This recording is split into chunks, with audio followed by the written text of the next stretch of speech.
এ হচ্ছে একটি মসজিদ, যেটি আপনারা দেখতে পাচ্ছেন। এটি হচ্ছে 500 বছরের পুরানো একটি মসজিদ। আমি আবার একটু আগে মুখে শুনলাম যে বলেছিলাম 200 বছরের কথা, কিন্তু শুনলাম যে এখন এটা নাকি 500 বছরের পুরাতন মসজিদ। এটি হচ্ছে খুবই ঐতিহ্যবাহী। পরবর্তীতে এটি সংস্কার করা হয়েছে জমিদার বাড়ির এলাকায়, যেটি গোপালপুর। সো এই মসজিদটি দেখুন আপনারা। একটু বাইরের পরিবেশটা দেখাই, যদিও এগুলো সংস্কার করা হয়েছিল অনেক আগের পুরাতন মসজিদ। আপনারা এখানে দরজাটা দেখলেই বুঝতে পারবেন মসজিদের। এমনকি প্রত্যেকটা জায়গা হচ্ছে মোজাইক করা, খুবই নিখুঁতভাবে শিল্পীর নিখুঁত তুলিতে এটি বানানো হয়েছে।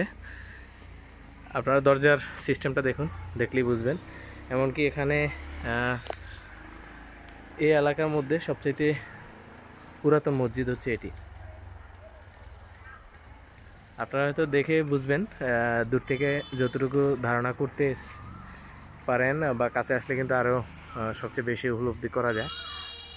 যদি এখানের এটা মসজিদটি স্থাপিতের সনটি দেখা যাচ্ছে না, আমি একটু দেখার চেষ্টা করছি, তারপর আপনারা একটু সাথে থাকেন। এখানে একটা সন লেখা আছে, আমি একটু খোঁজার চেষ্টা করছি। এই যে এখানে যদি আরো বিশাল দেওয়া আছে।